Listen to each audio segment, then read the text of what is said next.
start with, you see shows like This Is Us talking about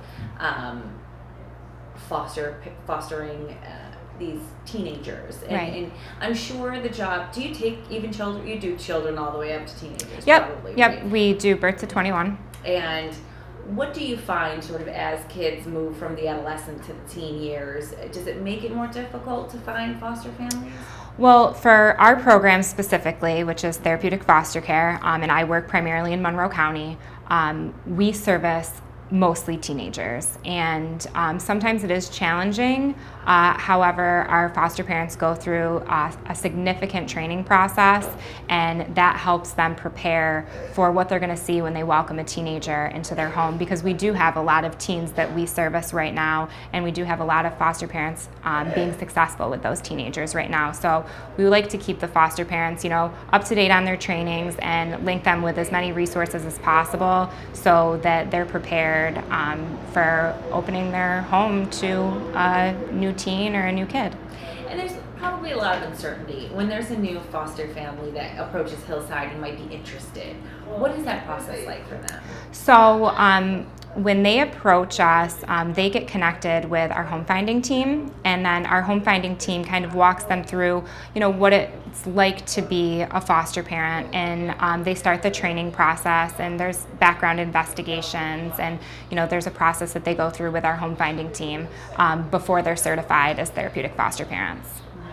And how long does a family train for, I guess, or go through that training for? That can vary, depending on which trainings they're going through. But I think that it generally takes up to 3 months to get certified and get all your trainings in. I don't work in the home finding department, so I'm not 100% sure of how long the process takes, but I think that it's around 3 months. And I'm guessing during that process, there's a lot of communication about, okay, do you have other kids in the home, or what is your lifestyle like? I mean, things that I'm sure parents probably have a ton of questions too. Yes, and our home finding team does the best job that they can do answering all of those questions, and trying to explain what the role of a foster parent looks like, and giving them the best picture that we can give them so that they're prepared to foster. What does the role of a foster parent look like? Well, it looks a lot like what it looks like when you have your own teenagers. There's appointments with the children that we serve. There's a little bit more appointments than that of a teenager that may not have a traumatic history. So there's appointments, there's extracurricular activities, there's some of our children our teenagers have part-time jobs that they've got to get to and from. So it looks a lot like what it looks like raising a teenager at your house or at my house. So they're running the same way that you and I would be if we had a teenager that was in our home. And you work with the teenagers to find them the proper homes and that kind of thing. How do you find, or how do you make sure that a particular teenager is going to fit in your home? How do you help them make sure that the choice they're making is the best one for the teenager and for their family? So the process that we go through is we get a referral from Monroe County. We have a great partnership with Monroe County, and we work really well with them. So they share a lot of information with us, and then we're able to share that information with our foster parent so that they have an idea of what this child's needs are and how they would fit into their home and in with their family. And how we do that is Monroe County sends us a referral.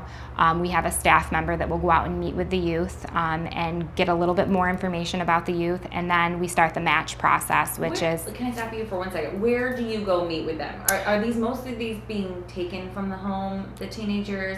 Are they in facility? Like where it varies.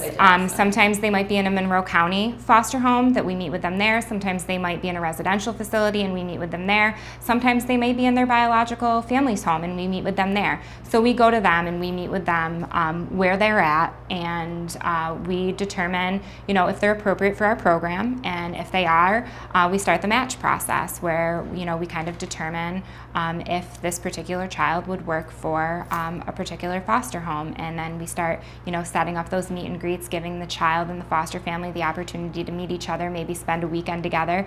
We try to do that as much as possible. Like Janice had said, there are some emergency situations where, we don't get to do that, but if we have the opportunity, we do like to provide the child and the foster parent the opportunity to meet and talk and get to know each other and get to know the family before they move in.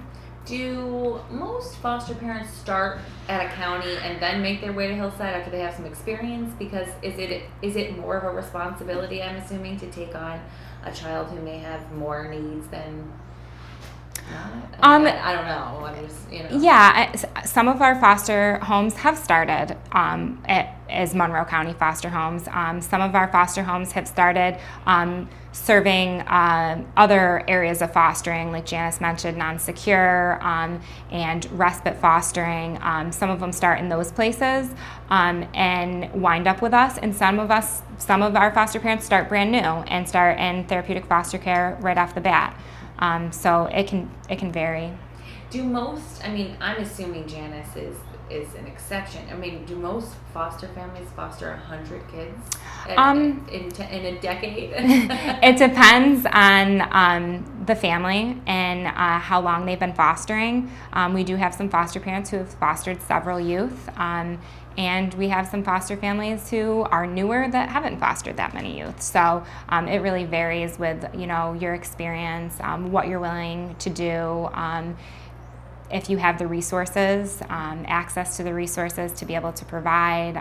So those are some of the things that would determine how many children you would foster. And I'm sure this is probably a big question that you get. Financially, it may seem overwhelming for a family to consider bringing another teenager into their home, but I'm assuming are plenty of resources that help these Yes, families there's with the financial compensation that our foster families receive when they take a child into their home.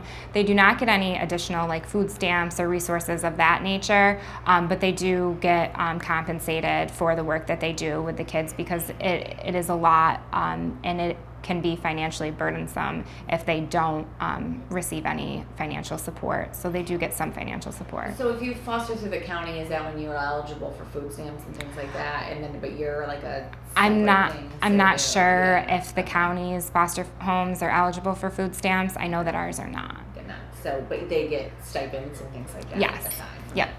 So, I guess what would your message be to someone who's considering fostering? Where do who doesn't even know where to start? What do they have to sort of reconcile with themselves before they come to you? I think that if it's a multiple person family, you have to consider all the other people that are living in your home and what that would look like for them. If you're interested in learning about it, certainly do some research, visit our website, hillside.com, and get in touch with one of our home finders who are wonderful and would be able to provide you a lot of insight about what fostering is all about and what it looks like. And with teenagers specifically, what is the impact a foster family can have on those teenagers? Where would those teenagers go if not a foster home? There's a lot of different places that they could end up if they didn't go to a foster home. If they didn't come to us, they might end up in a Monroe County home. They may end up in a residential facility, and it really depends on the situation of why they're entering foster care in the first place. But I think that foster families, they do the very best that they can in providing everything that a child may need when they're in their home. And there is a need, I assume, for more foster Yes, families? there is definitely a need. We're always looking for foster parents. We're always looking for people who are willing to foster teenagers. So if there are people interested, certainly go onto our website and check us out.